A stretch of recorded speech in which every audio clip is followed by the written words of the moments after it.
बिस्मिल्लाहिर्रहमानिर्रहीम। अस्सलाम वालेकुम व्यूअर्स। आज हम कहानियों के सिलसिले में एक नया कहानी पढ़ेंगे जिसका नाम है the fox and the stork. लोमड़ी और सारस। तो चलते हैं कहानी की जानिब। Once a cunning fox made friends with a stork. एक बार एक चालाक लोमड़ी ने सारस से दोस्ती कर ली। Their friendship grew stronger in time.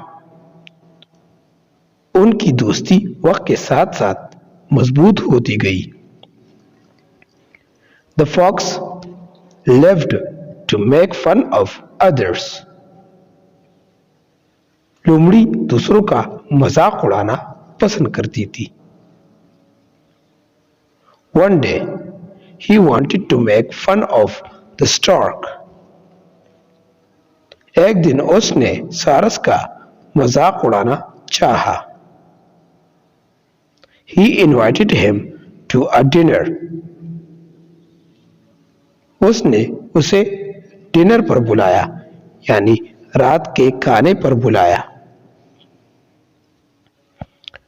The stork accepted the invitation. सारस ने दावत कबूल कर ली। The fox placed a shallow plate of soup before his friend. लोमड़ी ने अपने दोस्त के सामने सूप की एक उतली प्लेट रख दी।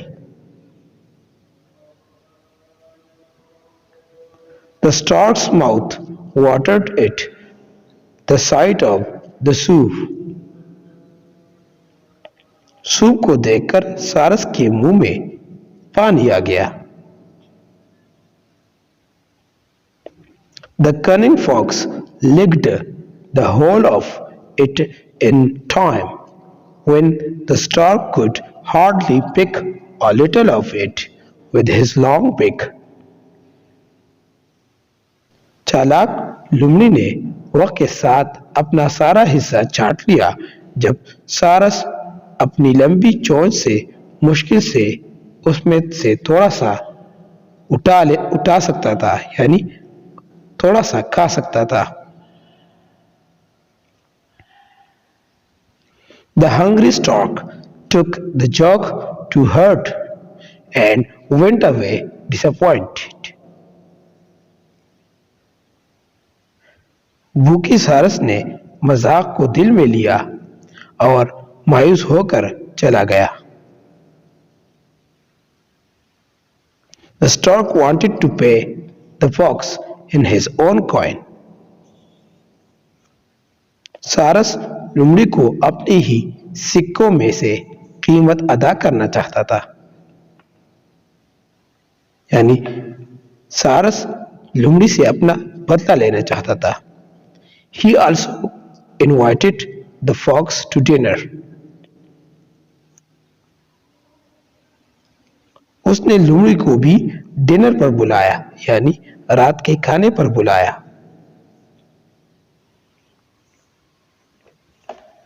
He placed before his friend a tall jar with a long and narrow neck full of boiled rice.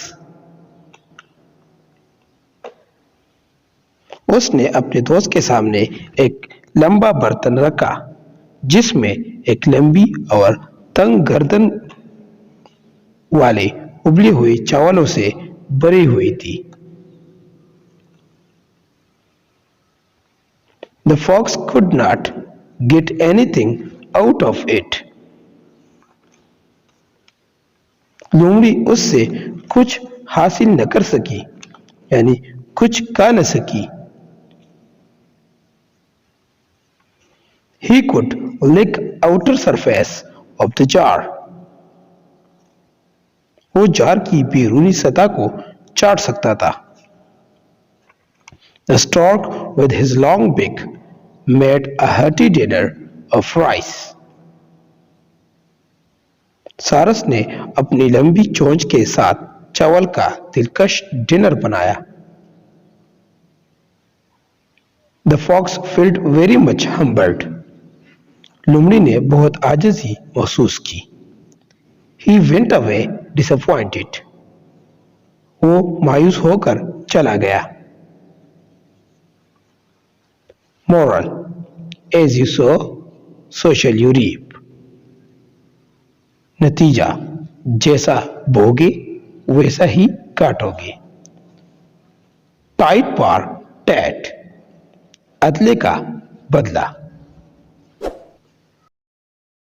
For more updates, subscribe to our channel